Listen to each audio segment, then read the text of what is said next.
Anak-anak yang hipersensitif ini, yang di sini kita bicarakan adalah hipersensitif yang pasif. Jadi dia biasanya anak pasif ini dia hanya bisa menerima sesuatu yang tidak mengenakan, tetapi dia tidak bisa melakukan lari atau menutup telinga. Nah, biasanya dia cuma bisa menangis. Kalau dia di suatu tempat, mungkin Ibu bawa, biasanya lebih yang kita bisa lihat itu, kalau anak kita bawa ke suatu pesta pernikahan atau ulang tahun, mereka menolak. Nah, kita nggak tahu kenapa dia menolak, padahal anak-anak yang lainnya menikmati acara ini. Mestinya dia sebenarnya suka juga dengan acara itu ya, mungkin di sana ada yang dia suka, tetapi ketakutannya terhadap suara yang keras ini mengalahkan kesukaannya dia terhadap mungkin yang ada di pesta ulang tahun itu. Nah, jadi kalau anak-anak ini seperti ini, Ibu akan lihat dia tuh menangis tanpa sebab. Nah, biasanya orang tua juga bingung kenapa dia menangis. Terus kita paksa dia di tempat yang menurut kita pastinya dia senang. Saya punya tip untuk anak-anak ini ya. Kalau dia memang kita mau coba dia, tapi sekarang kalau masa pandemi memang udah nggak ada pesta. Tetapi nanti mungkin setelah masa pandemi ya. Menangis, anak ini kita udah tahu anak kita nggak suka ke pesta. Mungkin ibu bisa datang ke pesta itu lebih pagi setengah jam, 30 menit, di mana orang-orang mungkin belum datang. Biasanya orang-orang ke tempat pesta itu datangnya itu satu-satu. Nggak mungkin langsung brul, semuanya datang gitu ya. Jadi pada waktu dia akan melihat, oh orang datang satu-satu dari suasana tempat yang sunyi, akan datang tiba-tiba satu sampai pada satu saat dia overload, dia menangis. Nah, itu kelihatan sekali. Nah, kalau anak menangis seperti ini, alangkah baiknya bahwa ini anak yang melting seperti ini. Alangkah baiknya kalau anak ini dibawa ke suatu ruangan yang kosong atau yang minim suara untuk menenangkan dia. Jadi nanti dicoba lagi seperti yang cara itu sampai anak-anak ini bisa mungkin yang paling puncak-puncaknya suara ulta itu mungkin waktu menyanyi Happy Birthday ya. Nah, kita tahu mungkin waktu-waktu itu yang dia nggak suaranya paling kenceng, nah kita tarik anak kita dari lingkungan itu. Nah, kalau sudah suara itu mungkin nggak terlalu, sudah selesai nyanyinya, kita balik lagi. Jadi anak kita masih bisa mengikuti pesta ulang tahun, walaupun tidak seluruhnya. Tetapi anak ini kalau kita tahu akhirnya kita bisa menolong kan anak ini bagaimana cara dia kita ke ulang tahun tanpa kita melukai anak ini. Karena kalau pendengarannya ini luar biasa nih hiper ini mungkin kita jarang mendengarkan suara yang sangat besar ya di kehidupan kita. Hanya sesekali. Nah, kalau yang sesekali itu biasanya kita dengar suara mercon, kembang api yang besar, atau suara apa ya, bom gitu ya. Bom pun kita mungkin dengarnya dari televisi. Nah, suara-suara itu kalau kita dengar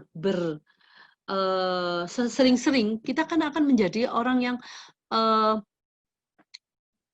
mudah mudah terkejut dan kita akan hati-hati. Nah, kalau kita sudah tahu anak ini seperti ini yang anak hipersensitif ini paling kasihan. Dalam bidang sensori apapun itu paling kasihan. Ya, mereka itu cenderung menjadi anak-anak yang traumatik.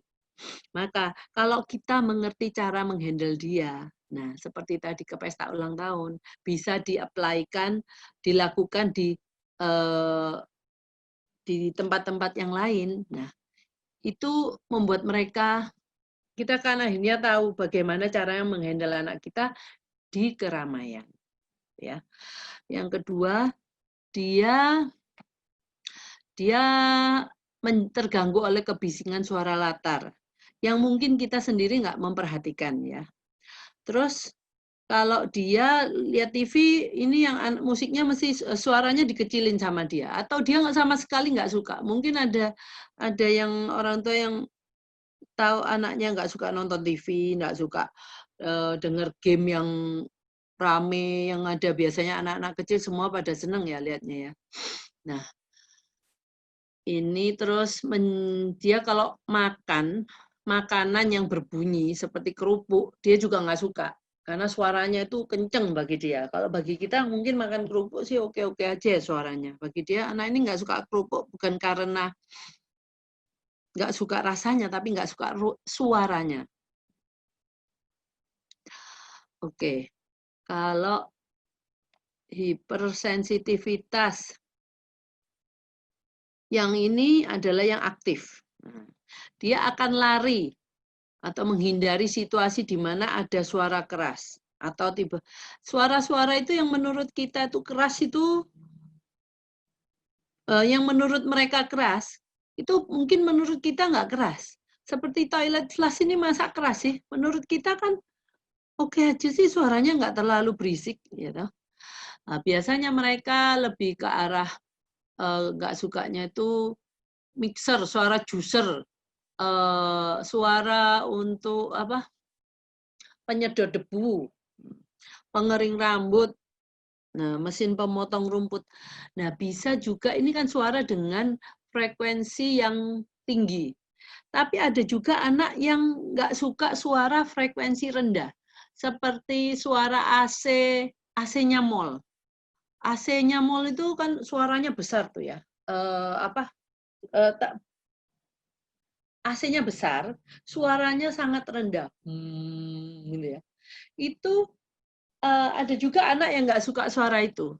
Jadi ini saya tahu ada satu orang tua yang anaknya nggak suka pergi ke parkiran, saya lupa, mungkin kalau di sini tuh di Atlas ya, di mana suara generatornya atau AC-nya itu ada di bawah, di dekat tempat parkir. Jadi anak ini menghindari tempat parkir itu gitu. Orang tua bingung kenapa ya di tempat parkir itu ada apa gitu. Dipikirnya ada sesuatu yang mungkin apa ya, kalau kita orang tua mikirnya lah jadi yang klinik-klinik ya.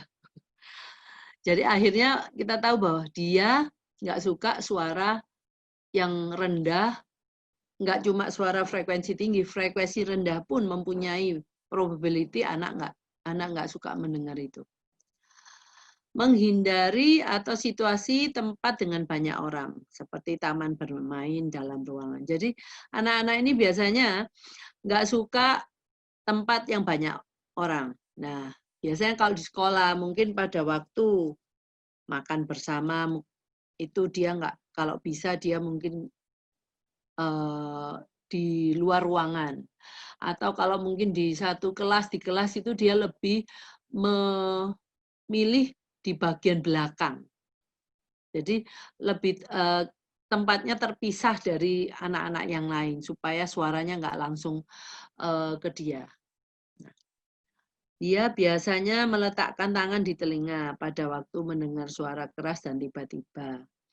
Nah, bel sekolah ini pun bisa jadi sesuatu yang mengejutkan. Jadi dia bisa mungkin tahu kira-kira kapan bel sekolah itu dibunyikan, sebelum dibunyikan dia sudah tutup telinga.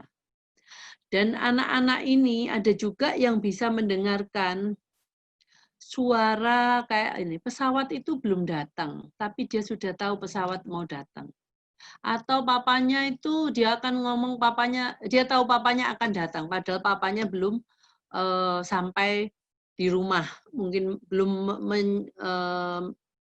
melakukan bel mengklakson mobilnya.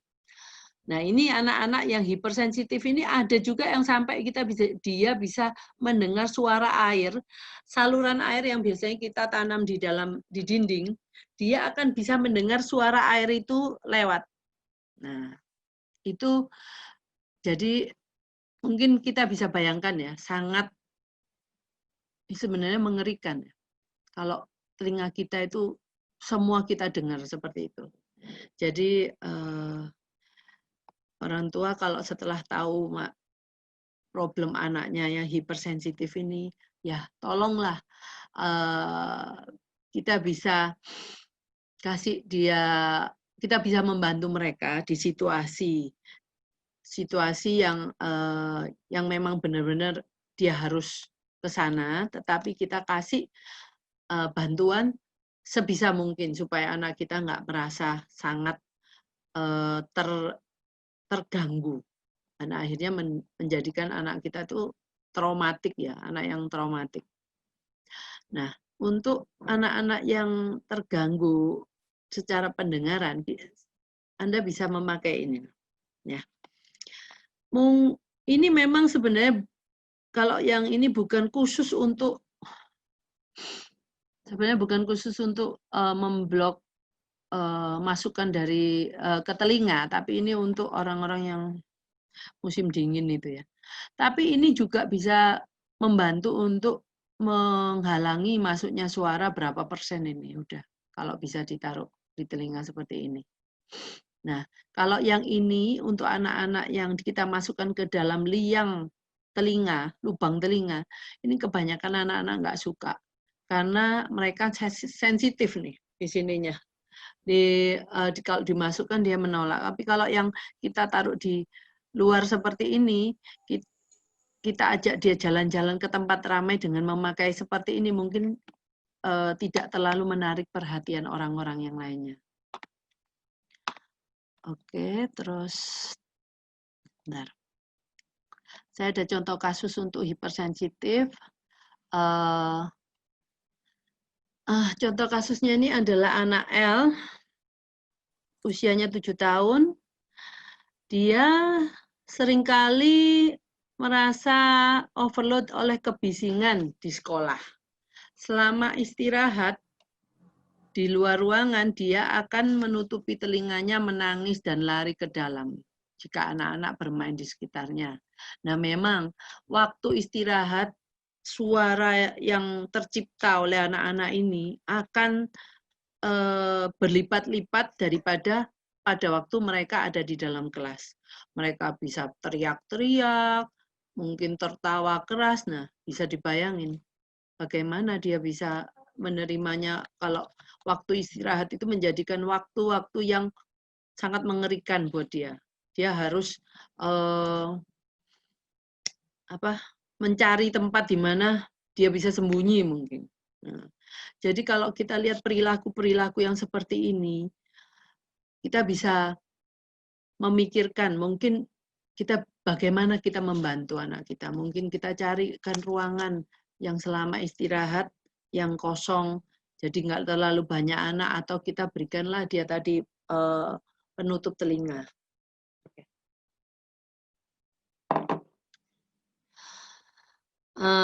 Berdasarkan kasus ini, anak L ini dia secara aktif menghindari inputan suara. Jadi dia hipersensitif yang aktif.